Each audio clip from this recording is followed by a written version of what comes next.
বন্ধুরা আসসালামু আলাইকুম। কাছে দূরে যে যেখানে আছেন সবাইকে আন্তরিক শুভেচ্ছা এবং অভিনন্দন।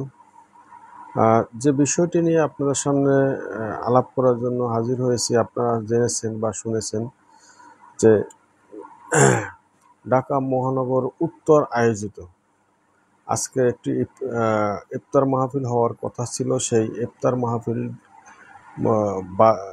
মাহফিলে বাধা সৃষ্টি করা হয়েছে বৈষম্য বিরোধী ছাত্র নামধারী যে ছাত্ররা বাধা সৃষ্টি করেছে, সে বাধা অতিক্রম করে পুনরায় সেখানে ইফতার করা হয়েছে বলে আমরা যে তথ্য পেয়েছি। আমার কথা হলো যে বৈষম্য বিরোধী ছাত্র আন্দোলনের সাথে জাতীয় পার্টির সম্পৃক্ততা ছিল। জাতীয় পার্টির দুজন নেতাকর্মীও নিহত হয়েছে সেই আন্দোলনে।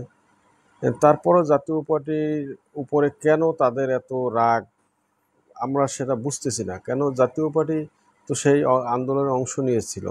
জাতীয় পার্টির ইফতারে বাধা, রোজাদারদের উপরে বাধা, ইফতারি করতে দিল না। কেন এরকম ঘটনা ঘটতেছে? কারা এরা? এরা আসলে কি ছাত্র না অন্য কিছু? সে বিষয়টি আপনাদেরকে ভেবে দেখার সময় এসেছে। সুযোগও হয়তো বা সামনে আসবে আরও। এই বিষয়কে নিয়ে জাতীয় পার্টির চেয়ারম্যান একটি বিবৃতিও দিয়েছেন। সেই বিবৃতিতে জাতীয় পার্টির চেয়ারম্যান কি বলেছেন সেটা আপনাদেরকে বিস্তারিত তথ্য তুলে ধরবো, যে জাতীয় পার্টির চেয়ারম্যান গোলাম মোহাম্মদ কাদের কি বলেছেন। সে আরও কিছু তথ্য আপনাদেরকে দেব যে কারা সেই মানে ইফতার পার্টির পণ্ড করার জন্য চেষ্টা চালিয়েছে এবং কারা বাধা সৃষ্টি করেছে, কারা ব্যানার ছিঁড়ে ফেলেছে। এবং সেখানে কিন্তু জাতীয় পার্টির নেতাকর্মীরা রুখে দাঁড়িয়েছে। জাতীয় পার্টির নেতাকর্মী যারা ছিল মিরপুরে পল্লবীতে, তারা কিন্তু সেই বৈষম্যবিরোধী ছাত্র নামধারী যারা বিশৃঙ্খলা করেছে, জাতীয় পার্টির ব্যানার পুড়িয়ে ফেলেছে, তারা কিন্তু একটা পর্যায়ে বাধার সম্মুখীন হয়েছে। জাতীয় পার্টি প্রতিবাদও করেছে।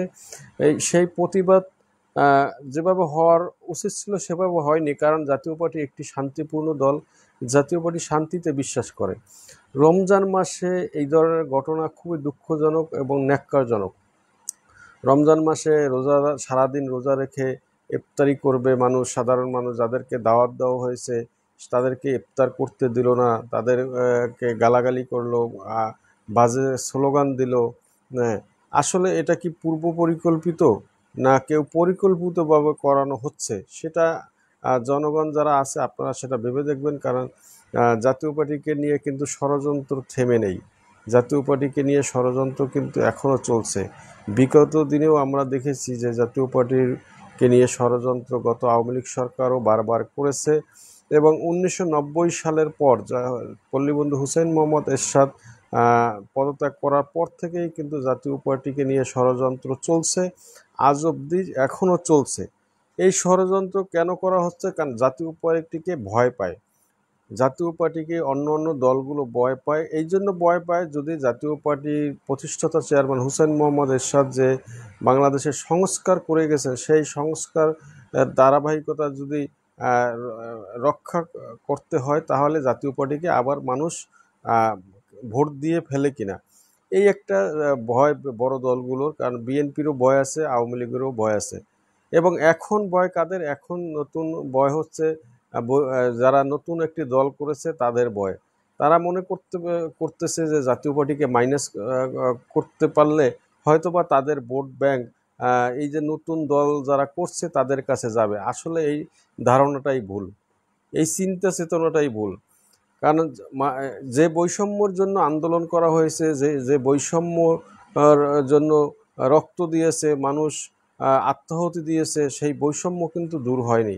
বৈষম্য কিন্তু আমি এখন যে পরিস্থিতি দেখতেছি তাতে মনে হচ্ছে যে বৈষম্য আরও বেড়ে গেছে।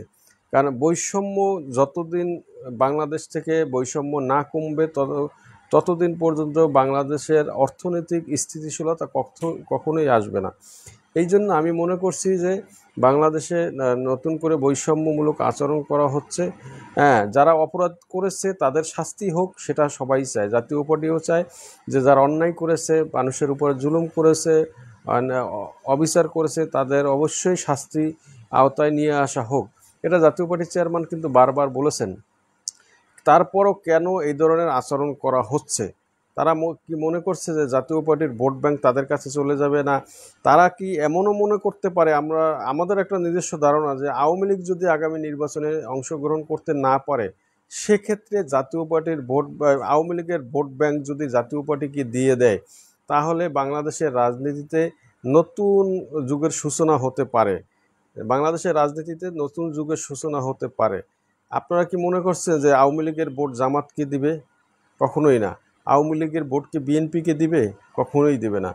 হয়তো তারা বিরত থাকবে, ভোটদানে বিরত থাকবে, না হয় যদি ওখানে অন্য কোনো ক্যান্ডিডেট থাকে তাহলে তাকে হয়তো বা ভোট দিতে পারে। কিন্তু বিএনপি বা জামাত ইসলামকে কিন্তু আমার মনে হয়, আমার নিজস্ব একটা ধারণা যে আওয়ামী লীগের ভোট ব্যাংক সেখানে যাবে না। এখন অন্য দলগুলো হয়তো বা মনে করতে পারে যে আওয়ামী লীগের ভোট ব্যাংক কোথায় যাবে, আওয়ামী লীগের ভোট ব্যাংক কি তাহলে জাতীয় পার্টির কাছে যাবে?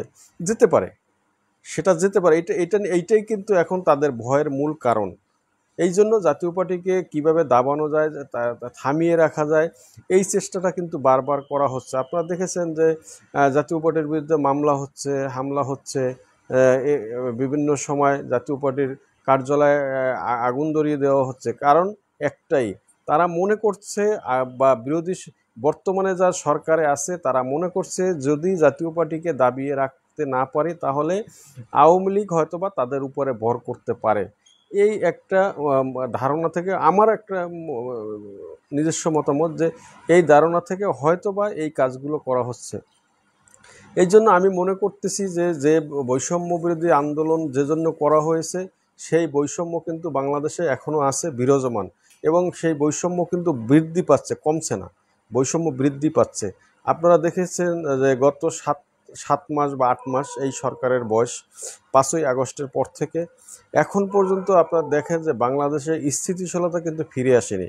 আইন শৃঙ্খলা পরিস্থিতি দিন দিন অবনতির দিকে যাচ্ছে, এবং কি পুলিশের পক্ষ থেকে বলা হচ্ছে যে যারা ঈদের সময় বাড়িতে যাবেন তারা তাদের নিজস্ব সিকিউরিটির ব্যবস্থা করে যাবেন। কেন এরকম কথা তারা বলছে? তার মানে বাংলাদেশ এখনও অস্থিতিশীল। প্রতিদিন মিছিল, গ্যাঞ্জাম, মারামারি, বিশেষ করে আপনারা দেখেন যে বৈষম্য বিরোধী ছাত্র আন্দোলন থেকে শুরু করে বৈষম্য বিরোধী আন্দোলন, এরপর নাগরিক কমিটি, এখন নাগরিক পার্টি, সেই এবং ছাত্রদের বারবার ছাত্রদের ভিতরে ধ্বংসাত্মক কার্যকলাপ আমরা কিন্তু দেখতে পাচ্ছি।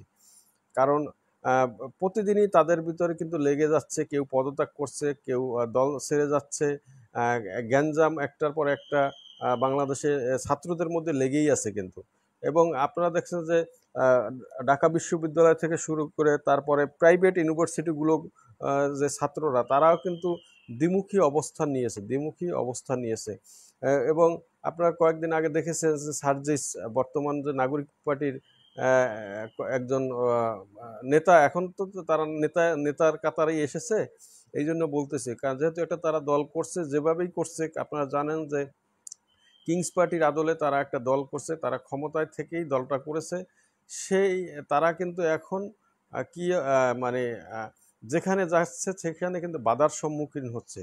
গত 2-3 দিন আগের ঘটনা আপনারা সবাই দেখেছেন সোশ্যাল মিডিয়াতে, সার্জিস আলমকে অপদস্থ করা হয়েছে, গায়ে নাকি হাত তোলা হয়েছে।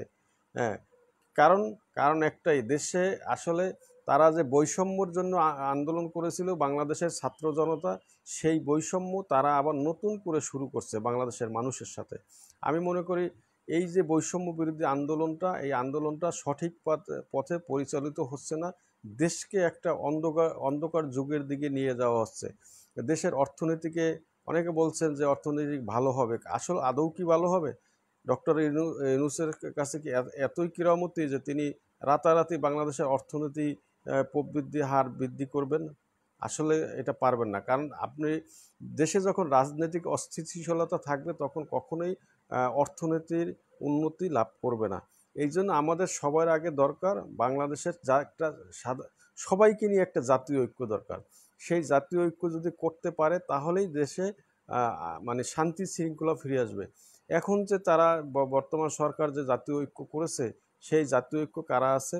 বাংলাদেশে প্রায় 52টা নিবন্ধিত দল, সেই 52টা নিবন্ধিত দলের মধ্যে কতগুলো কতগুলো দলকে নিয়ে এই যে ঐক্যমত হয়েছে ডক্টর ইউনূসের সাথে, মানে মাত্র 18টি দলকে নিয়ে ঐক্যমত হয়েছে। নিবন্ধিত 52টি দলের মধ্যে 18টি দলকে নিয়ে ঐক্যমতের বৈঠক তারা বারবার করছে। আসলে কি এতে কি বাংলাদেশের মানে রাজনীতি বলেন, অর্থনীতি বলেন, এবং বৈদেশিক যে চাপ আছে সব কিছু বর্তমান সরকার দেখে দেখে শুনে রাখতে পারবে? পারবে না। কারণ কারণ আপনার দেশের অর্থনৈতিক প্রবৃদ্ধি যখনই বৃদ্ধি পাবে, সেক্ষেত্রে আপনার সবার আগে দরকার রাজনৈতিক স্থিতিশীলতা। বাংলাদেশে কিন্তু এই মুহূর্তে রাজনৈতিক স্থিতিশীলতা নাই। আসলে আসলে অনেকে বলতে পারেন যে আমি এত রাতে লাইভে আসছি কেন। সারাদিন ব্যস্ততা ছিল, সময় এবং তারাবির নামাজ ছিল। তারাবির নামাজ শেষে কিছুটা রেস্টেরও দরকার ছিল, যেহেতু আর কিছুক্ষণ পরে সেহরি রক্ত হয়ে আসতেছে। আমি একবারে সেহরি খাওয়ার পর আপনাদের দোয়ায় একবারে সেহরি খাওয়ার পরে তারপর ঘুমাই। এই জন্য চিন্তা করলাম যেহেতু এই মুহূর্তে যারা আছেন আপনাদের সাথে কিছু আলাপ আলোচনা করি, গল্প গুজব করি, এবং বাংলাদেশের যে বর্তমান যে অবস্থা চলছে সেই অবস্থার আলোকে কিছু কথা বলি। আপনারা জানেন যে জাতীয় পার্টির চেয়ারম্যান কিন্তু আজকে মিরপুরে যাওয়ার কথা ছিল, সেখানে পরে এই ধরনের ঝামেলা হওয়ার পর তিনি আবার ফিরে চলে গেছেন। জাতীয় পার্টির চেয়ারম্যান এর তীব্র নিন্দা এবং প্রতিবাদ জানিয়েছেন। আপনারা জানেন তীব্র নিন্দা এবং প্রতিবাদ জানিয়েছেন। তিনি কি বলেছেন সেই বিষয়টি আপনাদের সাথে আমি শেয়ার করব, যে জাতীয় পার্টির চেয়ারম্যান তার বিবৃতিতে কি বলেছেন। যারা এই মুহূর্তে লাইভটি দেখছেন অবশ্যই আপনারা আপনাদের কমেন্ট বক্সে আপনাদের মতামত জানাতে পারেন। জাতীয় পার্টির বিশেষ করে সবচেয়ে বড় বিষয় হচ্ছে যে এই ধরনের রমজান মাসে মানুষকে ইফতার করতে না দেওয়া কতটা যুক্তিসঙ্গত। এই ধরনের কাজ কারা করতে পারে, এই ধরনের কাজ কারা করতে পারে, এবং এদের মতলব বা কী আছে, এদের মতলবটা কী ছিল। জাতীয় পার্টির ব্যানার ছিঁড়ে ফেলেছে, এবং মুসল্লি যারা ছিল, এখানে জাতীয় পার্টির কর্মীর বাইরেও কিন্তু স্থানীয় জনসাধারণ ছিল। সারাদিন রোজা রেখে যখন ইফতারের আগ মুহূর্তে এই ধরনের বাধা সৃষ্টি করা ইসলামিক দৃষ্টিভঙ্গিতে কতটুকু যুক্তিসম্পন্ন বলে আপনারা মনে করছেন? আমি এখানে যারা লাইভে যুক্ত হয়েছেন, আমি কাজী রাশেদ রহমান আপনাকে ধন্যবাদ জানাচ্ছি। শফিকুল ইসলাম আপনাকে ধন্যবাদ জানাচ্ছি। মুজাহিদ আহমেদ আপনাকেও ধন্যবাদ জানাচ্ছি। শফিকুল ইসলাম লিখেছেন জাতীয় পার্টি ইফতার মাহফিল টুপাইতে হামলার জন্য তীব্র নিন্দা জানাই। শফিকুল ইসলাম আপনাকে ধন্যবাদ জানাচ্ছি এই নিন্দা জানানোর জন্য। এবং আরও যারা এই মুহূর্তে এস এম আতাউর স্বপন আপনাকেও ধন্যবাদ জানাচ্ছি। এবার আপনাদেরকে জানিয়ে দেবো যে আসলে জাতীয় পার্টির চেয়ারম্যান কি বলেছেন। জাতীয় পার্টির চেয়ারম্যান গোলাম মোহাম্মদ কাদের বলেছেন যে পক্ষপাততুষ্ট অন্তর্বর্তী সরকারের নিরপেক্ষতা নিয়ে প্রশ্ন তোলা বোকামি। মানে বর্তমান সরকারের কাছে নিরপেক্ষতার আলোচনা করাই কিন্তু এখন সাধারণ মানুষ বোকামি মনে করছে, কারণ এই সরকার নিরপেক্ষতা হারিয়েছে। এই সরকার কিন্তু আসলে সবার সমন্বয় কিন্তু এই বর্তমান যে ইউনূস সরকার তিনি এসেছেন, সবাই মিলিতভাবেই তার পক্ষে কিন্তু মতামত দিয়েছিল তাকে উপদেষ্টা করার জন্য। কিন্তু সেই ডক্টর মোহাম্মদ ইউনূস আজকে কোন দিকে ধাবিত হচ্ছে জানি না, যে তিনি আসলে কি চাচ্ছেন। আমার সবার ধারণা ছিল ডক্টর মোহাম্মদ ইউনূস বাংলাদেশের মানুষের সাথে যে এই ধরনের বৈষম্যমূলক আচরণ করবে না। হ্যাঁ, যে এখানে অনেকে বলতে পারেন যে জাতীয় পার্টি দীর্ঘদিন আওয়ামী লীগের সাথে জোট রয়েছিল বা বিরোধী দলের ছিল, কোন পরিপ্রেক্ষিতে কোন বাস্তবতায় ছিল সেটা দেশের জনগণ যারা বুদ্ধিসম্পন্ন মানুষ তারা অবশ্যই এটা জানে। আওয়ামী লীগের সামনে বিএনপির মতো দল, জামাত ইসলামের মতো দল টিকে থাকতে পারে নাই, টিকে দাঁড়াতে পারে নাই, সেটা আপনারা জানেন। জামাতের অনেক নেতাকে কিভাবে ফাঁসির মঞ্চে দিয়ে দেওয়া হয়েছে, বিএনপির অনেক নেতাকে গুম করে ফেলা হয়েছে এবং অনেক নেতাকে বিভিন্ন সময় মানে কারারুদ্ধ করা হয়েছে, একের পর এক কারারুদ্ধ করা হয়েছে, হাজার হাজার নেতাকর্মীকে কারারুদ্ধ করা হয়েছে। জাতীয় পার্টিকে দেখুন, আওয়ামী লীগ সবসময় চেষ্টা করেছে যে বাংলাদেশের রাজনীতিতে শুধু আওয়ামী লীগ থাকবে আর কোনো দল থাকবে না, তাদেরকে তোয়াজ করতে হবে। তারা যদি বলে এখন দিন তাহলে দিন, রাত যদি বলে রাত তাহলে রাত। এই ধরনের একটা সরকার গত 15 বছর রাষ্ট্র চালিয়েছে। সেই সরকার থেকে জনগণ মুক্তি চেয়েছে। সেই মুক্তি কিন্তু জাতীয় পার্টি চায় না, সেটা কিন্তু ঠিক না। সেই মুক্তিটা কিন্তু জাতীয় পার্টিও চেয়েছে। অথচ জাতীয় পার্টির সমস্ত নেতাকর্মী, বিশেষ করে আমি আমার কথা বলি যে আমি নিজে কিন্তু বৈষম্য বিরোধী আন্দোলনের সক্রিয় ছিলাম এবং মাঠে ছিলাম, কিন্তু আমরা যে জন্য বৈষম্য বিরোধী আন্দোলন করেছিলাম বা এই সরকারকে হটানোর জন্য আন্দোলন করেছিলাম, সেই আশা কিন্তু আমাদের পূরণ হয়নি। খোকন যুব সংহতি, আপনাকে ধন্যবাদ। খোকন যুব সংহতি, আপনাকে ধন্যবাদ জানাচ্ছি যে বিষয়টি নিয়ে আলাপ করতেছিলাম। যে আপনারা জানেন যে মিরপুরে জাতীয় পার্টির ইফতার পার্টিতে হামলা এবং বাধা দেওয়া হয়েছে, ইফতার পার্টি করতে দেওয়া হয় নাই। এই বিষয়ে জাতীয় পার্টির চেয়ারম্যান কি বলেছেন, তিনি প্রতিবাদ জানিয়েছেন। কিভাবে এই ঘটনাটি সূত্রপাত হলো সেটা আপনাদের কাছে কিছুটা তুলে ধরার চেষ্টা করছি। বৈষম্য বিরোধী আন্দোলনের স্লোগান দিয়ে জাতীয় পার্টির ইফতার মাহফিল বন্ধ করে দিয়েছে একদল উচ্ছৃঙ্খল যুবক। মানে এখানে তারা কিন্তু এখন কিন্তু বৈষম্য বিরোধী আন্দোলন নেই, কিন্তু আপনারা জানেন তারা কিন্তু আলাদা একটা পার্টি করেছে। কি নাগরিক পার্টি, বাংলাদেশ নাগরিক পার্টি, এরকম কিছু একটা, বাংলাদেশ নাগরিক পার্টি, এই ধরনের একটা পার্টি করেছে। এবং পার্টির যে সভাপতি তিনি বলছেন যে ছাত্র সমন্বয়ক এখন আর তাদের পরিচয় থাকবে না, তারা রাজনৈতিক পরিচয় দিতে চান। সেখানে আপনারা দেখেছেন যে মিরপুরে কিন্তু বৈষম্য বিরোধী ছাত্র আন্দোলনের স্লোগান দিয়ে জাতীয় পার্টির ইফতার মাহফিল বন্ধ করে দিয়েছে একদল উচ্ছৃঙ্খল যুবক। এখানে চারটার দিকে পল্লবী থানা সংলগ্ন 2 নম্বর কমিউনিটি সেন্টারে জাতীয় পার্টি ঢাকা মহানগর উত্তরের আয়োজনে ইফতার মাহফিল আয়োজন করা হয়েছিল। এখানে প্রধান অতিথির বক্তব্য দেওয়ার কথা ছিল জাতীয় পার্টির চেয়ারম্যান গোলাম মোহাম্মদ কাদেরের। 4টার দিকে জাতীয় পার্টির নেতাকর্মীরা ও স্থানীয় কয়েক শতাধিক রোজাদার, মানে জাতীয় পার্টির নেতাকর্মী এবং স্থানীয় জনগণ, রোজাদাররা ইফতার অনুষ্ঠানে অংশ নিতে পল্লবী 2 নম্বর কমিউনিটি সেন্টারে উপস্থিত হন। মানে স্থানীয় জনগণ সহ জাতীয় পার্টির নেতাকর্মীরা ওই কমিউনিটি সেন্টারে উপস্থিত হন। পল্লবী থানার কমিউনিটি সেন্টারে উপস্থিত হন। এ সময় 30 থেকে 40 জন উচ্ছৃঙ্খল যুবক কমিউনিটি সেন্টারের সামনে উপস্থিত হয়ে অশ্লীলভাবে স্লোগান দিতে থাকে এবং জাতীয় পার্টির যে ব্যানার ছিল ব্যানারটা ছিঁড়ে ফেলে। এ সময় রোজাদারদের গালাগাল করতে থাকেন। এ সময় রোজাদারদের গালাগাল দিয়ে হলরুম থেকে বের করে দেয়। এরপর থেকে হলরুম ও গেটের সামনে জড়ো হয়ে অশ্লীল বাক্য ও স্লোগান দেয় উচ্ছৃঙ্খল যুবকরা। ইফতার অনুষ্ঠানে যোগ দিতে না পেরে কয়েক শতাধিক রোজাদার ফিরে যান। রমজানের এই পবিত্র মাসে এ ধরনের আচরণ ও ক্ষোভ ও ধিক্কার জানিয়েছেন সাধারণ রোজাদার ও স্থানীয়রা। মানে এই যে কাজটা করেছে, রমজান মাসে যে কাজটা তারা করেছে, এটা মানুষের ক্ষোভের সঞ্চার হয়েছে। কারণ সারাদিন রোজা রেখে তারা ইফতারের জন্য গিয়েছে, ইফতার করতে যাওয়ার পর তাদেরকে গালাগাল দেওয়া হয়েছে এবং তাদেরকে হল রুম থেকে বের করে দেওয়া হয়েছে। এই ধরনের ঘটনা আসলে আমরা বিগত কখনোই দেখিনি। এবং বিশেষ করে আওয়ামী লীগের 15 বছর আপনারা দেখেছেন যে বিএনপি বলেন বা যে কোনো রাজনৈতিক দল বলেন, ইফতারে গিয়ে বাধা দেওয়া, মানে ইফতার করতে না দেওয়া, এই ধরনের কাজ কিন্তু আমরা দেখিনি কখনো। নতুন করে আবিষ্কার করা গেল যে ইফতার করতে না দেওয়া। এটাকে আমার মনে হচ্ছে এখন ফিলিস্তিনের গাজা ভূখণ্ডের মতো হচ্ছে কিনা।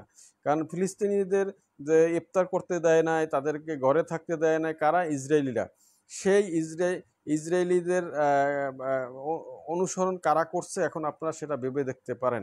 ইসরায়েলিদের অনুসরণ করছে কিনা সেটা আপনাদেরকে বোঝার দরকার আছে। এখানে আরো কিছু বলতে চাই যে জাতীয় পার্টি বৈষম্য বিরোধী আন্দোলনে জাতীয় পার্টির যে সম্পৃক্ত ছিল এ বিষয়ে এবং আজকের যে ঘটনায় জাতীয় পার্টির চেয়ারম্যান যে নিন্দা জানিয়েছেন, এক বিবৃতিতে জাতীয় পার্টির চেয়ারম্যান কি বলেছেন সেটা যারা এই মুহূর্তে লাইভে যুক্ত হয়েছেন আপনাদেরকে জানিয়ে দিচ্ছি যে জাতীয় পার্টির চেয়ারম্যান কি বলেছেন। বৈষম্য বিরোধী আন্দোলনের নামে জাতীয় পার্টির ইফতার অনুষ্ঠানে বাধা দেওয়ার তীব্র ক্ষোভ জানিয়েছেন জাতীয় পার্টির চেয়ারম্যান গোলাম মোহাম্মদ কাদের। জাতীয় পার্টির চেয়ারম্যান গোলাম মোহাম্মদ কাদের আজ এক বিবৃতিতে তিনি বলেন, বৈষম্য বিরোধী আন্দোলনে আমরা মাঠে ছিলাম। বৈষম্য বিরোধী আন্দোলনে যোগ দিয়ে জাতীয় পার্টির 2 জন নেতা শহীদ হয়েছেন। এই যে বৈষম্য বিরোধী আন্দোলনে যোগ দিয়ে জাতীয় পার্টির 2 জন নেতা 2 জন নেতাকর্মী শহীদ হয়েছেন এবং জাতীয় পার্টি আপনারা জানেন তখন কিন্তু এই আন্দোলনটা কিন্তু জুলাই থেকে শুরু হয়েছিল। সেই জুলাই থেকে কিন্তু জাতীয় পার্টির উপর কিন্তু এই যে আওয়ামী লীগ সরকার কিন্তু বিভিন্ন সময় তিরস্কার নিপীড়নও চালিয়েছে এবং তাদেরকে অনেকেই কিন্তু অনেককে জেলেও দিয়েছে এই আওয়ামী লীগ সরকার। তারপরেও কিন্তু জাতীয় পার্টির নেতাকর্মীরা মাঠে ছিল। জাতীয় পার্টির নেতাকর্মীরা মানে নিজস্ব বলে বলিয়ান হয়ে চেষ্টা করেছে তারা যার যতটুকু সাধ্য ছিল সেভাবে তারা মাঠে থাকার। যে কথাটা বলতেছিলাম, জাতীয় পার্টির চেয়ারম্যানের যে বক্তব্য, যে 2 জন নেতা শহীদ হয়েছেন, অনেকেই হামলার শিকার হয়ে কারাবাস করছেন। এছাড়া বিগত সরকারের সকল দুর্নীতি ও দুঃশাসনের বিরুদ্ধে জাতীয় পার্টি সোচ্চার ছিল। বিগত দিনের সরকারের দুর্নীতি ও দুঃশাসনের বিরুদ্ধে কিন্তু জাতীয় পার্টি সবসময় সোচ্চার ছিল। মোহাম্মদ জাহাঙ্গীর আলম মিতা, আসসালামু আলাইকুম। ওয়ালাইকুম সালাম। জাহাঙ্গীর আলম ভাই, আপনাকে ধন্যবাদ। এত রাতে আপনারা এখনো জাগনা আছেন।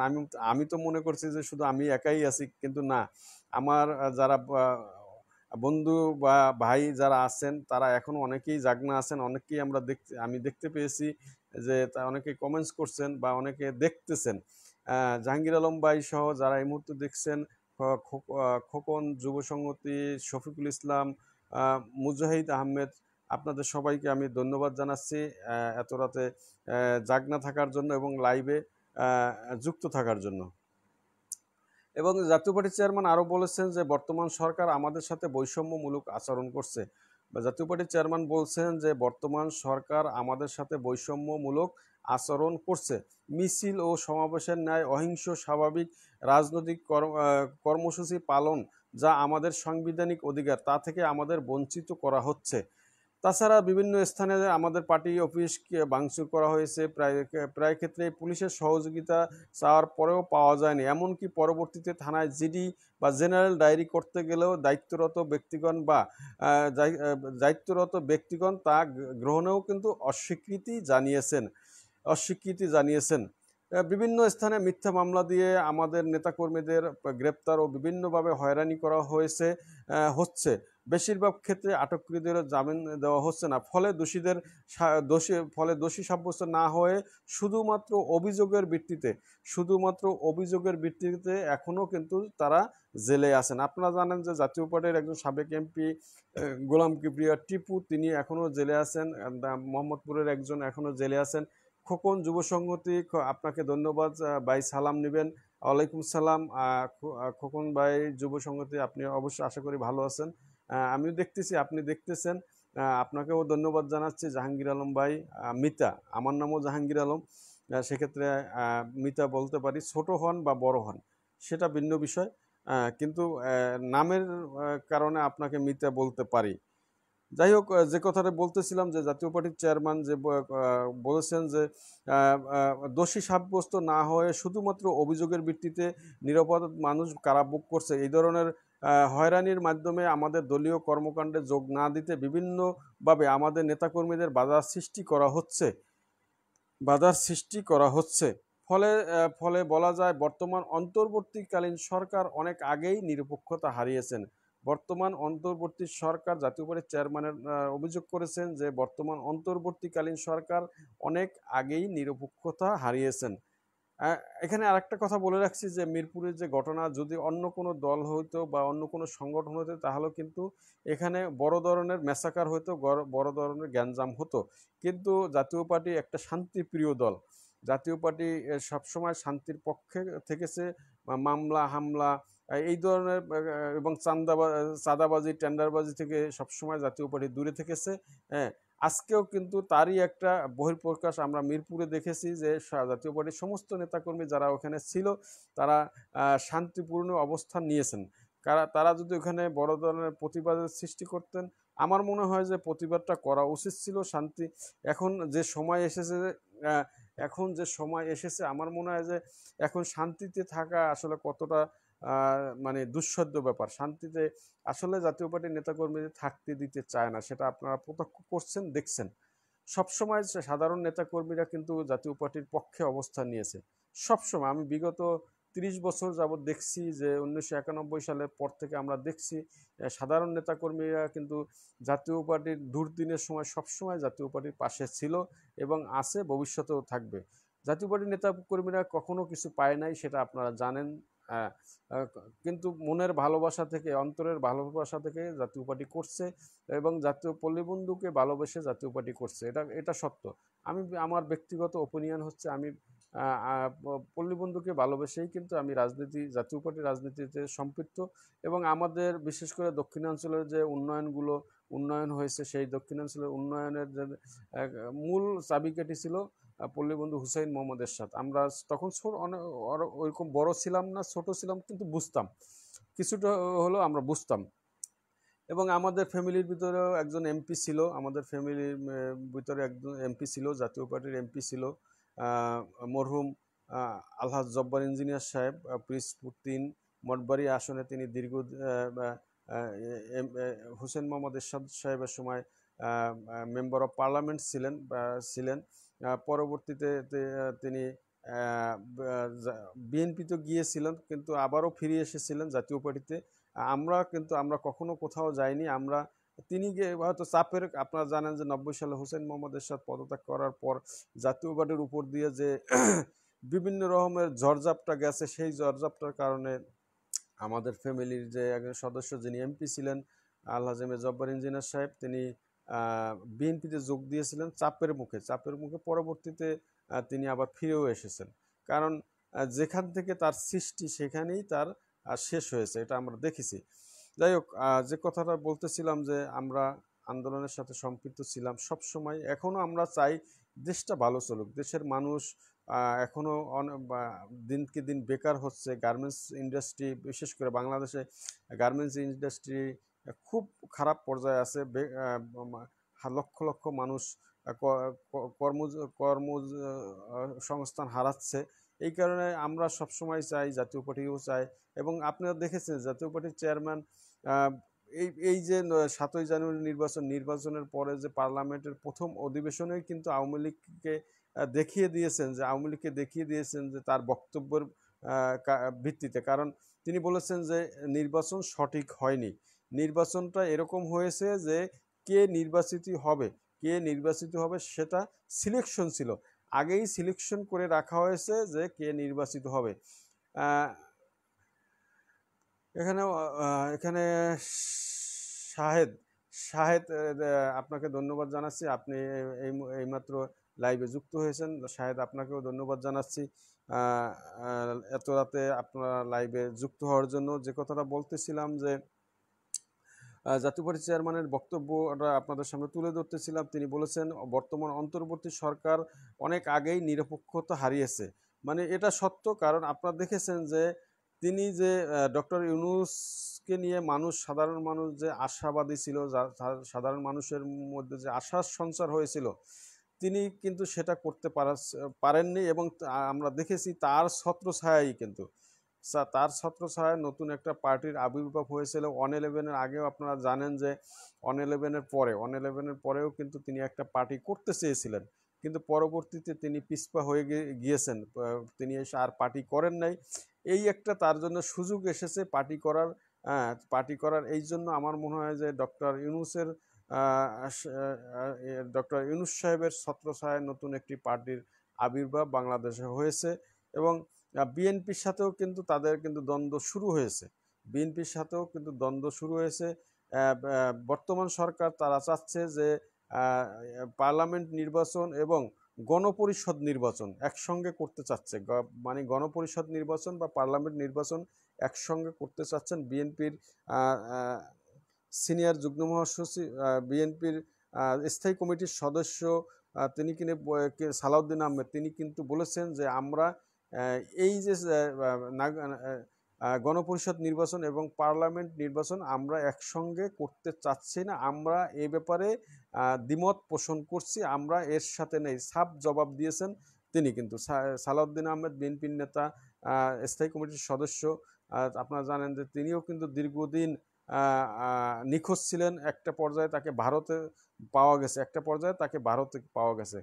হ্যাঁ, তাই এই যে বিষয়গুলো এখন বর্তমানে দেশের শাসন ব্যবস্থা আসলে কে চালাচ্ছে দেশটা, আমরা সেটা আসলে বলতে পারছি না। কারণ দেশের আইন শৃঙ্খলা পরিস্থিতি দিন দিন খারাপ হচ্ছে। অপারেশন ডেভিল হান্ট কিন্তু শুরু হয়েছে, প্রায় 1 মাসের মতো হয়ে যাচ্ছে, কিন্তু তারপরেও কিন্তু বেসিক্যালি কিন্তু আইন শৃঙ্খলা পরিস্থিতির উন্নতি আমরা দেখছি না।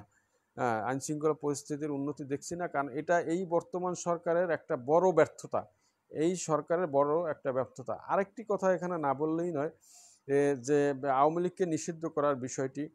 আপনারা জানেন যে আওয়ামী লীগ যখন জামায়াত ইসলামকে নিষিদ্ধ করার প্রস্তাব আনে, তখন কিন্তু জাতীয় পার্টি এর বিরোধিতা করেছিল।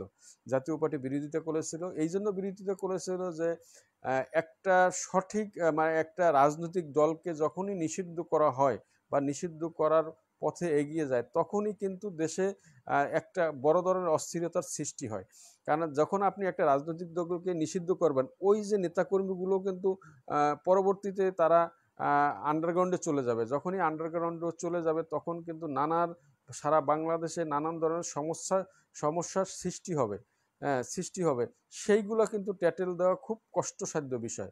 এই জন্য এখনও আমরা মনে করছি যে যারা বলছে যে আওয়ামী লীগকে নিষিদ্ধ করার কথা বলছে, হ্যাঁ, আওয়ামী লীগের যারা এখানে বলা যায় যে আওয়ামী লীগের যারা অপরাধী ছিল, অপরাধ করেছে, দেশের অর্থ লুণ্ঠন করেছে, দেশ থেকে টাকা পাচার করে নিয়ে গেছে, এবং বিশেষ করে বৈষম্য বিরোধী আন্দোলনে যে নিপীড়ন নির্যাতন চালিয়েছে এবং গুম করা হয়েছে, দেশের মানুষকে গুম করা হয়েছে, নিখোঁজ করা হয়েছে, এইসব কর্মকাণ্ডে যদি আওয়ামী লীগের যারা জড়িত আছে বা জড়িত থাকতে পারে বা প্রশাসনে যারা জড়িত ছিল, তাদের বিচার আমি নিজেও চাই, তাদের বিচার করা হোক। কিন্তু একটা দলের কিন্তু সবাই খারাপ হয় না,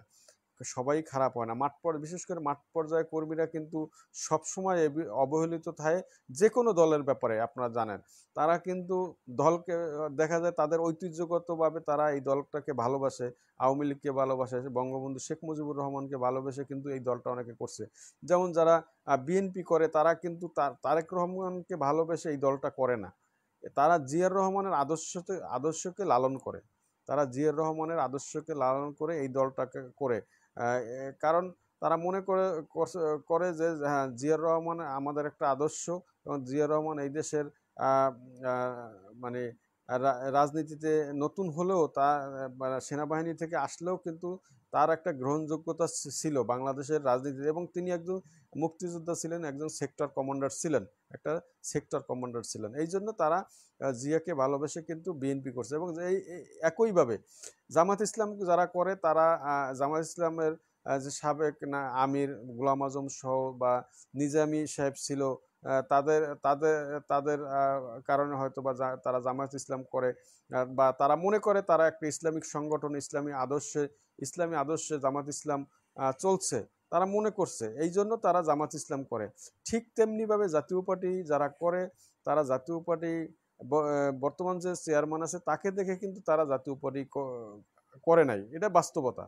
তারা কিন্তু পল্লীবন্ধু হুসাইন মোহাম্মদ এরশাদের যে 9 বছরের শাসনামলের যে সেই উন্নয়ন দেখে কিন্তু তারা জাতীয় পার্টি করতেছে এবং আগামীতেও করবে। এবং তার যে উন্নয়নমূলক কর্মকাণ্ড, বিশেষ করে গুচ্ছগ্রাম, তারপরে ব্রিজ, কালভার্ট, পাকা সড়ক, এই ধরনের বিশেষ করে সবচেয়ে বড় বিষয় হচ্ছে যে সংস্কার। এই যে এখন সংস্কার করে লাফাচ্ছে, এই সংস্কারের মূল বাস্তব রূপ দিয়েছিল কিন্তু জাতীয় পার্টির চেয়ারম্যান বা প্রতিষ্ঠাতা চেয়ারম্যান হুসাইন মোহাম্মদ এরশাদ। তিনি কিন্তু বাংলাদেশের অবকাঠামোগত যে উন্নয়নের পাশাপাশি তিনি ডিসেন্ট্রালাইজের একটা ব্যবস্থা করেছেন, এবং যেটাকে আমরা বলি সংস্কার করেছেন। তিনি মহকুমাকে ভেঙে তিনি জেলায় রূপান্তরিত করেছেন, সেটা আপনারা জানেন। তখন ছিল মহকুমা, মহকুমাকে ভেঙে তিনি জেলায় রূপান্তরিত করেছেন, 64টি জেলায় রূপান্তরিত করেছেন, এবং প্রতিটা এবং উপজেলা পদ্ধতি, সবচেয়ে বড় বিষয় হচ্ছে উপজেলা পদ্ধতি তিনি চালু করেছেন। এবং সেই উপজেলা পদ্ধতির কারণে কিন্তু সারা বাংলাদেশের উন্নয়নের ছোঁয়া পাওয়া গেছে, এবং গ্রাম থেকে প্রত্যন্ত গ্রামেও কিন্তু উন্নয়নের ছোঁয়া পাওয়া গেছে। একটা আধুনিক শহরে রূপান্তরিত হয়েছিল এক একটা উপজেলা। এই জন্য আমি মনে করি যে উন্নয়নের উপকার বলতে আমরা বুঝাই সাবেক রাষ্ট্রপতি হুসেইন মোহাম্মদ এরশাদকে। এই জন্য বর্তমানে যারা আছেন, যারা সরকারে আছে, তারাও কিন্তু বিশেষ করে আমরা আমরা আপনার বিগত দিনে দেখেছেন যে আসিফ নজরুল, বর্তমান যিনি আইন উপদেষ্টা, তিনি বিভিন্ন টক শোতে কিন্তু এরশাদের বারবার প্রশংসা করেছেন, এরশাদের বারবার প্রশংসা করেছেন, এবং তার উন্নয়নের কথাগুলো কিন্তু তিনি বলেছেন তা এরশাদ সাহেব একজন ভালো মানুষ, এবং তাকে সঠিকভাবে রাজনীতি করতে দেয়নি বাংলাদেশের শাসক গোষ্ঠীরা। আসলে বাস্তবতা হচ্ছে এটাই, তাকে সঠিকভাবে রাজনীতি করতে দেওয়া হয় নাই। যদি তাকে সঠিকভাবে রাজনীতি করতে দেওয়া হতো, তাহলে কিন্তু জাতীয় পার্টি অনেক আগে রাষ্ট্র ক্ষমতা আসতো। তাকে সবসময় জেলের ভয় দেখিয়ে, বিভিন্ন মামলা দেখিয়ে, এবং তিনি মৃত্যুর অবধি কিন্তু তিনি বিভিন্ন মামলার আসামি ছিলেন। এখন কিন্তু আপনারা দেখছেন যে বিএনপি ক্ষমতায় আসলে তাদের সকল মামলা প্রত্যাহার হয়ে যাচ্ছে, বিএনপি ক্ষমতায় আসলে সকল মামলা প্রত্যাহার হয়ে যাচ্ছে। আওয়ামী লীগ যখন বিগত দিনে ক্ষমতায় এসেছে, তাদের সকল মামলা কিন্তু প্রত্যাহার হয়েছে। এবং আপনারা দেখেন এই যে বৈষম্য বিরোধী আন্দোলনের পর বিএনপির চেয়ারপারসন খালেদা জিয়ার সকল মামলা কিন্তু ডিসমিস হয়ে গেছে, তারেক রহমানের সকল মামলা ডিসমিস হয়ে গেছে। এইভাবেই কিন্তু বিগত দিনে আমরা দেখেছি যে যারা ক্ষমতায় এসেছে তারা নিজস্ব উদ্যোগে কিন্তু সকল মামলা তারা নিষ্পত্তি করে ফেলেছে। আমি মনে করি যে বর্তমানে দেশের যে অস্বাভাবিক পরিস্থিতি, এই অস্বাভাবিক পরিস্থিতি স্বাভাবিক করতে হলে বাংলাদেশের যারা রাজনীতি করছেন বা রাজনৈতিক দলগুলোকে স্বাভাবিক কর্মকাণ্ড করতে দিতে হবে। এটা হচ্ছে আমি মনে করছি, আমার নিজস্ব বা ব্যক্তিগত মতামত। অবশ্যই তাদেরকে স্বাভাবিক রাজনীতি করতে দিতে হবে। যদি তারা স্বাভাবিক রাজনীতি করতে না পারে, তাহলে কিন্তু একটা পর্যায়ে দেখা যাবে যে দেশে শুধু আওয়ামী লীগ না, আওয়ামী লীগ বলেন, যুবলীগ বলেন, ছাত্রলীগ বলেন, তারা কি দেশ ছেড়ে পালিয়েছে? কোটি কোটি নেতাকর্মী, আওয়ামী লীগের কোটি কোটি নেতাকর্মী, তারা কি সবাই বাংলাদেশ ছেড়ে পালিয়েছে? না, তারা বাংলাদেশ ছেড়ে পালায়নি। যাদের অর্থবিত্ত ছিল, যারা মানে দেশের সম্পদ লুণ্ঠন করেছে, তারা হয়তো পালাতে পেরেছে, তারা তাদের আর্থিক ক্ষমতায় বা আর্থিক জোরে তারা দেশ থেকে পালাতে পেরেছে। কিন্তু সাধারণ যে আওয়ামী লীগের নেতাকর্মী যারা আছে, তারা কিন্তু পালাতে পারেনি, তারা কিন্তু এখনও বাংলাদেশেই আছে। এখন যদি তারা সঠিকভাবে রাজনীতিতে অংশ নিতে না পারে, তাদের ঘর বাড়িতে যেতে না পারে, তারা যদি আন্ডারগ্রাউন্ডে এইভাবে থাকতে শুরু করে, একটা পর্যায়ে দেখা যাবে বাংলাদেশে কিন্তু বড় ধরনের সমস্যার সম্মুখীন হতে হবে বাংলাদেশের মানুষকে। আপনারা এখন দেখতে পাচ্ছেন যে ছাত্রদের নামে বিভিন্ন বাসায় বাড়িতে তল্লাশি করা হচ্ছে, সমন্বয়কের কথা বলে চাঁদাবাজি করা হচ্ছে, আমরা দেখতে পাচ্ছি বিভিন্ন সোশ্যাল মিডিয়াতে, আমরা সেটা দেখতে পাচ্ছি। আর সবচেয়ে বড় বিষয় হচ্ছে আমি একটা জিনিস লক্ষ্য করেছি নিজের ব্যক্তিগত গত কয়েক মাসে, আওয়ামী লীগের সময় একটা জিনিস ছিল যে দেশের মানুষের বাক স্বাধীনতা হরণ করা হয়েছে, এটা চরম সত্য কথা। দেশের মানুষের বাক স্বাধীনতাকে হরণ করা হয়েছিল, মানুষের ভোটাধিকার হরণ করা হয়েছিল। সেই ভোটাধিকারের দাবিতেই কিন্তু আজকে এই বৈষম্য বিরোধী আন্দোলনে সকল মানুষ, এবং আমি মনে করব যে আওয়ামী লীগের অনেক যারা নিরপেক্ষ মানুষ, যারা নিরপেক্ষ চিন্তা চেতনায় থাকে, তারাও কিন্তু এই আন্দোলনের শরিক হয়েছিল। এটা আমার ব্যক্তিগত ওপিনিয়ন। আমরা বিভিন্ন জায়গায়, আমাদেরও তো বন্ধু বান্ধব অনেকে ছিল, অনেকে আছে, তাদের কথাবার্তা বা তাদের আচরণে আমরা সেটা প্রতিফলিত হয়েছে তাদের কথাবার্তায়। এই জন্য আমি মনে করি বর্তমান সরকারের সঠিক সিদ্ধান্ত নেওয়ার সময় আছে, এখনও তাদের সঠিক সিদ্ধান্ত নেওয়ার সময় আছে। হ্যাঁ, ছাত্ররা নতুন দল করেছে, তাদেরকে অবশ্যই আমরা সাধুবাদ জানাই, কারণ রাজনীতি করার অধিকার সবারই আছে, রাজনীতি করার অভিলাষও সবাই থাকতে পারে। এই জন্য তারা নতুন দল করছে, তারা ভোটের মাঠে আসুক, সঠিক ভোট হোক, তখন তারা বুঝতে পারবে যে বাংলাদেশে যে নতুন ছাত্ররা যে দলটি করেছে তাদেরকে তারা কত পার্সেন্ট ভোট পায় এবং অন্য দল যারা আছে তারা কত পার্সেন্ট ভোট পায়। পরিবর্তন দরকার আছে, সেটা আমিও মনে করি। বাংলাদেশের পরিবর্তন দরকার আছে। মানুষের রাজনৈতিক দলগুলোরও মানে মানসিকতার পরিবর্তন করার দরকার আছে। নতুন করে রাজনীতি করার সুযোগ তৈরি করে দিতে হবে। তো এখন যদি আপনারা ছাত্ররা বা বর্তমান সরকার রাজনীতি করার সুযোগই তৈরি করে না দেয়, রাজনীতি করার সুযোগ তৈরি করে না দেয়, তাহলে কিন্তু দেশের পরিস্থিতি আসলে কোন দিকে যাবে বলা মুশকিল। এমডি মনির হোসেন লাইভে যুক্ত হয়েছেন, আপনাকে ধন্যবাদ জানাচ্ছি। আশা করি ভালো আছেন, কুশলেই আছেন। মধ্যরাতে আপনাদেরকে সবাইকে ডিস্টার্ব এই জন্য আমি আসলে আন্তরিকভাবে দুঃখিত, কারণ সারাদিন ব্যস্ত থাকি। রমজান মাস, রোজা, তারপরে তারাবি নামাজ পড়তে হয়। তারাবি পড়তে পড়তে 10টা, 10:30, 11টা বাজে, খাওয়া দাওয়া করতে হয়। এরপরে আসলে একটু রেস্টের সময় আসে। আমি আসলে সাধারণত আমি তারাবি পড়ে তারপর একবারে ঘুমিয়ে পড়ি, তারাবি পড়ার পরে একবারে ঘুমিয়ে পড়ি। এই জন্য আপনাদের সামনে উপস্থিত হয়েছি, যে আপনাদের সাথে কিছু বন্ধুবান্ধব যারা আছেন, যারা ফেসবুকে আমার ওয়েল বিশার আছেন বা ফ্রেন্ড সার্কেল আছেন, আপনাদের সাথে আসলে তো এমনি তো কথা হয় না, ভিডিও ছাড়ি, আপনারা সেটা দেখেন, কিন্তু অনেকে শেয়ার করেন, অনেকে লাইক করেন, কমেন্ট করেন, কিন্তু আপনাদের সামনে আসলে ওইভাবে তো আর দেখা সাক্ষাৎ হয় না। এই জন্য চিন্তা করলাম যে এত রাত্রে যেহেতু বসে আছি, আমি আসলে ভিডিও এডিটিং করতেছিলাম, হঠাৎ করে মাথায় চিন্তাটা আসলো যে দেখি কারা কারা লাইনে আছে, দেখি তাদের সাথে একটু কথা বলি। হ্যাঁ, যাই হোক, যে কথাটা মূল বিষয়টিতে আবার ফিরে আসছি, যে জাতীয় পার্টির চেয়ারম্যান যে বলেছেন যে দোষী সাব্যস্ত না হয়েও তারা এখনো কারাভোগ করছেন। এ ধরনের হয়রানির মাধ্যমে আমাদের দলীয় কর্মকাণ্ডে যোগ না দিতে বিভিন্নভাবে আমাদের নেতাকর্মীদের বাধার সৃষ্টি করা হচ্ছে। ফলে বলা যায় বর্তমান অন্তর্বর্তীকালীন সরকার তাদের নিরপেক্ষতা হারিয়েছে বা তারা নিরপেক্ষ নয়। এই সরকার প্রত্যক্ষ সহায়তায় একটি নতুন রাজনৈতিক দল সৃষ্টি হয়েছে, বলছে জাতীয় পার্টির চেয়ারম্যান জি এম কাদের। সরকারের আনুকূল্য ও নতুন দলটির ক্ষমতার জন্য ভোটের মাঠে লড়াই করতে চাইবে, এমন বাস্তবতায় পক্ষপাতদুষ্ট অন্তর্বর্তী সরকারের নিরপেক্ষতা নিয়ে প্রশ্ন তোলাই মানে বোকামি, বলছেন জাতীয় পার্টির চেয়ারম্যান। তাছাড়া বর্তমান আইনশৃঙ্খলা পরিস্থিতি নিয়ে জাতীয় পার্টির চেয়ারম্যান বলেছেন যে আইনশৃঙ্খলা পরিস্থিতির কথা বলা যায়, গ্রহণযোগ্য নির্বাচনের আয়োজনে যে শক্তি বা সামর্থ্য দরকার এই সরকারের তা নেই।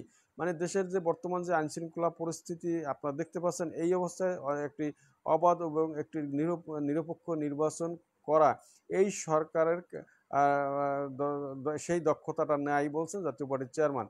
তিনি বলছেন যে দেশের বেশিরভাগ মানুষ এখন মনে করে এই সরকারের অধীনে কোনো সুষ্ঠু নির্বাচন হবে না। দেশের বেশিরভাগ মানুষ মনে করছে যে এই সরকারের অধীনে নিরপেক্ষ কোনো নির্বাচন বা গ্রহণযোগ্য নির্বাচন সম্ভব নয়। এই সরকার কোনো নির্বাচনই বিশ্বাসযোগ্য হবে না, দেশ বিদেশেও গ্রহণযোগ্য হবে না, বলছেন জাতীয় পার্টির চেয়ারম্যান জি এম কাদের। আজকে বিবৃতিতে মিরপুরের ঘটনার পরিপ্রেক্ষিতে বিবৃতি দিয়েছেন জাতীয় পার্টির চেয়ারম্যান। তার এই বিবৃতিতে তিনি আরও বলেন যে দেশের আইনশৃঙ্খলা পরিস্থিতির চরম অবনতি হয়েছে। দেশের আইনশৃঙ্খলা পরিস্থিতির চরম অবনতি হয়েছে, প্রতিদিনই এই অবস্থা আরও খারাপ হচ্ছে। সাধারণ মানুষের জানমালের নিরাপত্তা নাই। জাতীয় পার্টির চেয়ারম্যান বলছেন যে সাধারণ মানুষের জানমালের নিরাপত্তা নাই, কাজের সুযোগ সৃষ্টি হচ্ছে না, বাড়ছে বেকারত্ব। এরই মধ্যে প্রতিদিনই নিত্যপণ্যর দাম বেড়ে আকাশচুম্বী হচ্ছে। এ কারণেই দেশে অভুক্ত অর্ধভুক্ত মানুষের সংখ্যা বাড়ছে, মানে অর্ধভুক্ত মানুষের সংখ্যা দেশে বাড়ছে। ফলশ্রুতিতে রাজনীতির নামে ভাঙচুর, অগ্নিসংযোগ, লুটতরাজের জন্য উচ্ছৃঙ্খলা জনতার অভাব হয় না। সরকার গরিষ্ঠ মহল বাবাদাসের এই সকল জনতাকে আইন শৃঙ্খলা রক্ষাকারী বাহিনী বাধা দিচ্ছে না, অনেক ক্ষেত্রে পরোক্ষভাবে সহায়তা করছে, যা করতে বাধ্য হচ্ছে। এই সুযোগে বিশৃঙ্খলা সৃষ্টিকারী বাহিনী যে কাউকে আওয়ামী লীগের দোষর ট্যাগ দিয়ে তা সহায় সম্পদ লুটপাট করছে। মানে জাতীয় পার্টির চেয়ারম্যান জি এম কাদের বলছেন যে বর্তমান যে আইনশৃঙ্খলা পরিস্থিতির অবনতি, সেই অবনতির সুযোগটা নিয়ে যারা বিশৃঙ্খলা সৃষ্টিকারী বাহিনী যে কাউকে আওয়ামী লীগ বা আওয়ামী লীগের দোসরও ট্যাগ দিয়ে তার সহায় সম্পদ লুট করতে পারছে। তিনি বলছেন অবস্থা দৃষ্টিতে মনে হচ্ছে দেশে মবক্রেসি মবতন্ত্র চলছে। জাতীয় পার্টির চেয়ারম্যান বলছেন যে দেশে মবক্রেসি বা মবতন্ত্র চলছে। সম্প্রতি গুলশানের একটি বাসায় লুটপাটের ঘটনায় 3 জনকে আটক করা হয়েছে, অথচ লুটের ঘটনায় 80-90 জন মানুষ উপস্থিত ছিলেন বলে সংবাদ মাধ্যমের খবরে জানা যায়। বাকি মানুষ কী কারণে দায় মুক্তি পেল বোঝা গেল না। আইন শৃঙ্খলা রক্ষাকারী বাহিনীর সদস্যদের মনোবল দুর্বল করে দেওয়া হয়েছে। পুলিশ বাহিনীকে ঢালাওভাবে বিগত সরকারের দোসর হিসেবে চিহ্নিত করা হয়েছে। জাতীয় পার্টির চেয়ারম্যান বলছেন যে পুলিশ বাহিনীকে ঢালাওভাবে বিগত সরকারের দোসর হিসেবে চিহ্নিত করা মানে তিনি বলছেন যে পুলিশ বাহিনীকে ঢালাওভাবে বিগত সরকারের দোসর হিসেবে চিহ্নিত করায় তারা সঠিকভাবে দায়িত্ব পালন করছে না বা দায়িত্ব পালন এড়িয়ে যাচ্ছে। দায়িত্ব পালনকে বেশিরভাগ ক্ষেত্রে বিভিন্ন কারণে ঝুঁকি মনে করছে ও তারা ঝুঁকি নিতে চাচ্ছেন না। তাদের জন্য নির্দিষ্ট নির্দেশনা দেওয়া হচ্ছে না। ধারণা করি এভাবে বেশি দিন চলতে থাকলে দেশ ব্যর্থ রাষ্ট্রে পরিণত হবে। জাতীয় পার্টির চেয়ারম্যান গোলাম মোহাম্মদ কাদের বলছেন যে এভাবে যদি চলতে থাকে তাহলে বাংলাদেশ একটি ব্যর্থ রাষ্ট্রে পরিণত হবে। বাংলাদেশ একটি ব্যর্থ রাষ্ট্রে পরিণত হবে। এবং আরেকটা বিষয় আমি লক্ষ্য করেছি যে বাংলাদেশে এই মুহূর্তে যে এক শ্রেণী ছেলেপেলে, উচ্ছৃঙ্খল ছেলেপেলে, তাদের সামনে কথা বলা যায় না, তাদের সামনে মানে ভালো কথা বললেও তারা মানে ফাল পারে ওঠে, এমন একটা অবস্থা। মনে হচ্ছে যে দেশটাকে তারা নিজেরাই কিনে নিয়েছে, এমন একটা পরিস্থিতি দেশের সৃষ্টি হয়েছে। যাই হোক বন্ধুরা, যারা বা আমার ভাইরা যারা এই মুহূর্তে লাইভে আছেন, আমি সবাইকে আমার অভিনন্দন জানাচ্ছি। বিশেষ করে এমডি মনির হোসেন, শাহেদ সাহেব, আপনাকে অভিনন্দন। খোকন যুব সংহতি, আপনাকে ধন্যবাদ। জাহাঙ্গীর আলম ভাই, আপনাকে ধন্যবাদ। যারা লাইভে যুক্ত হয়েছেন সবাইকে আমার আন্তরিক ও ধন্যবাদ জানাচ্ছি। সর্বশেষ কিছু কথা বলছি যে বাংলাদেশের রাজনীতি কখন কোন দিকে যায় বলা খুব মুশকিল। বাংলাদেশ হচ্ছে জোয়ার বাটার দেশ। বাংলাদেশের রাজনীতি কখন কোন দিকে যায় বলা যায় না। এই জন্য সবাইকে সব দলকে, সব সংগঠন বলতে চাই যে আপনি যতটুকু করবেন অতটুকু বাড়াবাড়ি যতটুকুই করেন না কেন, ভবিষ্যতে অতটুকু আপনার সহ্যের মধ্যে থাকতে হবে। আপনি যতটুকু সহ্য করতে পারবেন ভবিষ্যতে অতটুকু বাড়াবাড়ি করেন। এর বেশি বাড়াবাড়ি করলে একটা সময় যদি আপনার বিপরীতমুখী কোনো কেউ দাঁড়িয়ে যায় তখন কিন্তু আপনি বিপদে পড়বেন। এই জন্য দলমত নির্বিশেষে সবাইকে বলি বাংলাদেশকে ভালোবাসুন, টাকার পিছনে না ছুটি, দেশকে ভালোবাসার দিকে এগিয়ে নিয়ে যাই সম্প্রীতির মাধ্যমে। আমাদের বাংলাদেশটা কিন্তু একটা সম্প্রীতির দেশ। এখন বর্তমানে সেই সম্প্রীতিটা কিন্তু নষ্ট হওয়ার দিকে এগিয়ে যাচ্ছে। আমার মনে হচ্ছে যে আমরা এখন কোথায় যে বাস করছি সেটা নিয়ে আমাদের সন্দেহ হচ্ছে। আমরা যে আশা নিয়ে বুক বেঁধে এই সরকারের মানে এই সরকারকে আমরা নিয়ে এসেছিলাম, সেই সরকার মানুষের আস্থা অর্জনে ব্যর্থ হয়েছে। মনির হোসেন লিখেছেন, আসসালামু আলাইকুম ভাই, আপনার সকল ভিডিও দেখি। মনির হোসেন লিখেছেন, ভাই আপনার সকল ভিডিও দেখি। মনির ভাই, আপনাকে অসংখ্য ধন্যবাদ জানাচ্ছি ভিডিও দেখার জন্য। আসলে ভিডিও দেখার বিষয়টি না, এখানে আমি দলের বিশেষ করে আমার নিজস্ব আইডি থেকে আমি দলের যেটা সঠিক কথাগুলো আপনাদের সামনে তুলে ধরার চেষ্টা করছি। এবং বিশেষ করে দলের যে কেউ যে কোনো কথা বললে আমি সেটা তো তুলে ধরার চেষ্টা করি। এবং আপনারা জানেন যে আমার কিন্তু আলাদা পেজ আছে বা ইউটিউব চ্যানেল আছে জিও নিউজ বিডি, এটা আমার ইউটিউব চ্যানেল। আবার তারপর টিকটক আছে, টিকটক অ্যাকাউন্টও আমার আছে। টিকটকার অ্যাকাউন্টও হচ্ছে জিও নিউজ বিডি। এছাড়া আপনারা জানেন যে আমার নিজস্ব একটি পেজ আছে, পেজটাও হচ্ছে জিও নিউজ বিডি লাইভ। হ্যাঁ, এই পেজটার নাম আগে কিউটিভি ছিল, পরবর্তীতে আমি এই কিউটিভি নামটা পরিবর্তন করে জিও নিউজ বিডি লাইভ দিয়েছি। আপনারা যারা আমার ভিডিও দেখেন সবসময় অবশ্যই আপনারা লাইক কমেন্ট শেয়ার করবেন, আপনাদের মূল্যবান মতামত তুলে ধরবেন। আমি চেষ্টা করব আপনাদের মূল্যবান মতামতের উত্তর দেওয়ার জন্য সবসময় সচেষ্ট থাকব। আজকের মতো, কারণ এই যে সেহরির টাইমের কাছাকাছি 3টা 33 বাজে, 3টা 33 বাজে, সেহরির টাইমের কাছাকাছি আমরা সবাই চলে এসেছি। যারা অবশ্যই আমরা সবাই রোজা রাখবো, রোজা রাখবো। এই মাসটা হচ্ছে আহ, আপনারা জানেন কোরআন নাজিলের মাস। এই মাস হচ্ছে এবাদতের মাস। আমরা সবাই আল্লাহর কাছে দোয়া চাইবো, আমরা আল্লাহর কাছে পানাহা চাইবো যে আমাদের সকল গুনাহ যাতে আল্লাহ ক্ষমা করে দেন এবং আমাদের ভুল ত্রুটি করে নেকির দ্বারা পরিপূর্ণ করে দেন মহান আল্লাহ তাআলা, আল্লাহ রাব্বুল আলামিন। আমাদের সবার পাপ মোচন করে দেন। আমরা সবাই ভুল ত্রুটি কম বেশি করে থাকি, আল্লাহ যেন আমাদেরকে ক্ষমা করে দেন। আমাদের যারা আমাদের ফ্যামিলির যারা এই দুনিয়াতে নাই, অনেকের পিতা নাই, অনেকের মাতা নাই, অনেকের ভাই বোন নাই, আত্মীয় স্বজন দুনিয়া থেকে বিদায় নিয়ে গেছেন, সবার জন্য দোয়া করবেন যাতে সবাই ওপরে ভালো থাকতে পারে। আল্লাহ এই রমজানের উসিলায় তাদেরকেও যেন মহান আল্লাহ রব্বুল আলামিন তাদেরকে ক্ষমা করে দেন। আজকের মতো আপনাদের কাছ থেকে বিদায় নিচ্ছি। হয়তোবা যদি সময় পাই আগামীকাল আবারও আপনাদের সামনে হাজির হব। সেই পর্যন্ত আপনারা সবাই ভালো থাকবেন, সুস্থ থাকবেন, কাছে দূরে যে যেখানে আছেন সবাই সুস্থ থাকবেন, দেশকে ভালোবাসবেন, দেশের মানুষকে ভালোবাসবেন। অবশ্যই অবশ্যই আপনারা আপনাদের পরিবারের প্রতি যত্নবান হবেন। আর আরেকটা বিষয়, সর্বশেষ কথাটা হচ্ছে, যদি বৃদ্ধ বাবা মা থাকে, অবশ্যই তাদের প্রতি নেক নজরে তাকাবেন, তাদের প্রতি সহানুভূতিশীল হবেন এবং তাদেরকে ভালোবাসবেন। আল্লাহ হাফেজ।